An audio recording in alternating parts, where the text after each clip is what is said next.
Assalamualaikum warahmatullahi wabarakatuh. Salam Om Swastiastu, Namo Buddhaya, salam kebajikan. Yang terhormat Bapak Bujiono, SEAK MSI, selaku dosen pengampu mata kuliah teori akuntansi. Di sini kami akan membahas tentang materi dengan judul elemen dan struktur teori akuntansi. Sebelum itu, perkenalkan nama anggota kelompok kami, dimulai dengan saya sendiri, Asya Lutfi Aditya dengan NIM akhir 266, Romi Imaduddin Agozi Wibowo dengan NIM akhir 223, Bella Farah Natasha dengan NIM akhir 280, serta Eldina Puspita Devi Ramadhani dengan NIM akhir 229. Yang pertama, teori. Dalam teori ini terdapat aspek pendekatan tradisional, yaitu deduktif, induktif, sosiologis, ekonomis, dan etis. Yang pertama, deduktif. Deduktif ini menentukan prinsip akuntansi berdasarkan postulat dan konsep dasar. Lalu selanjutnya induktif, yaitu menyusun prinsip berdasarkan observasi praktik akuntansi yang ada. Selanjutnya sosiologis, yaitu mengkaji dampak sosial dari teknik akuntansi. Yang keempat, ekonomis, yaitu di mana menganalisis efek akuntansi terhadap variabel ekonomi makro. Dan yang terakhir ada pendekatan etis, di mana ini menekankan keadilan dan transparansi dalam laporan keuangan. Selanjutnya ada akuntansi sebagai ideologi.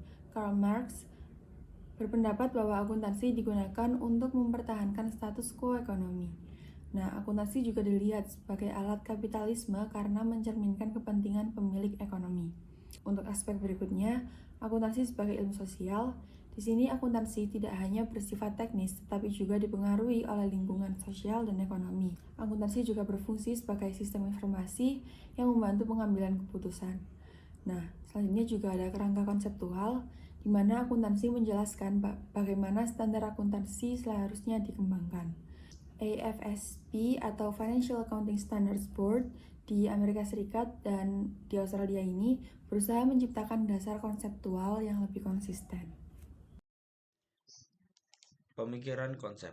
Pemikiran mengenai konsep dapat bervariasi, tergantung dengan konteks dan bidang yang dibahas. Secara umum, konsep merupakan alat mental yang kita gunakan untuk mengkategorikan, memahami, dan mengkomunikasikan informasi tentang dunia di sekitar kita. Di bawah ini merupakan perspektif tentang konsep. Yang pertama, terdapat filsafat. Konsep menurut filsafat adalah entitas mental yang mewakili objek, properti, atau hubungan dalam pemikiran kita. Yang kedua, terdapat psikologi.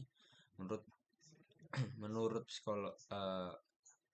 perspektif psikologi, konsep merupakan kategori mental yang digunakan untuk mengklasifikasikan objek dan pengalaman. Menurut ilmu pengetahuan, konsep merupakan ide atau teori yang digunakan dalam menjelaskan fenomena alam. Dan yang terakhir, terdapat bahasa. Dalam bahasa, konsep dimaknai sebagai makna yang terkandung dalam kata maupun frasa. Konsep menurut akuntansi. Konsep menurut akuntansi ialah prinsip dasar yang digunakan untuk mencatat, mengukur, dan melaporkan informasi keuangan. Dari prinsip dasar tersebut menjadi konsep akuntansi yang penting. Yang terdapat yang pertama ada going concern, yang kedua ada economic entity, dan yang ketiga ada accrual basis. Dan masih ada yang lainnya.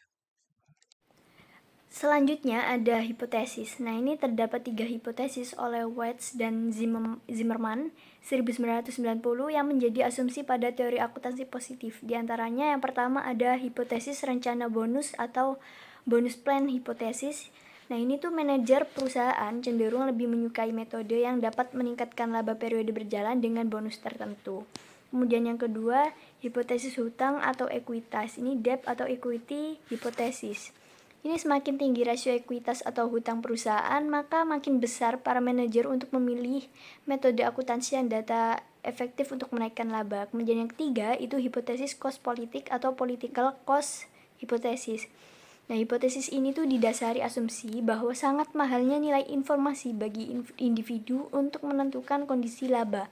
Apakah akuntansi betul-betul menunjukkan monopoli laba? Baik, selanjutnya saya akan membahas tentang konteks penemuan teori akuntansi. Dalam konsep penemuan dalam teori akuntansi merujuk pada pendekatan dalam pengembangan teori akuntansi yang menekankan bahwa teori tersebut ditemukan melalui observasi terhadap fenomena ekonomi dan perilaku akuntansi yang ada di dunia nyata.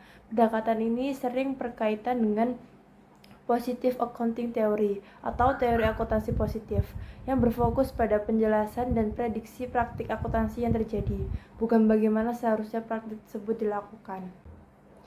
Sekian presentasi dari kelompok kami, semoga presentasi ini bermanfaat bagi yang menonton.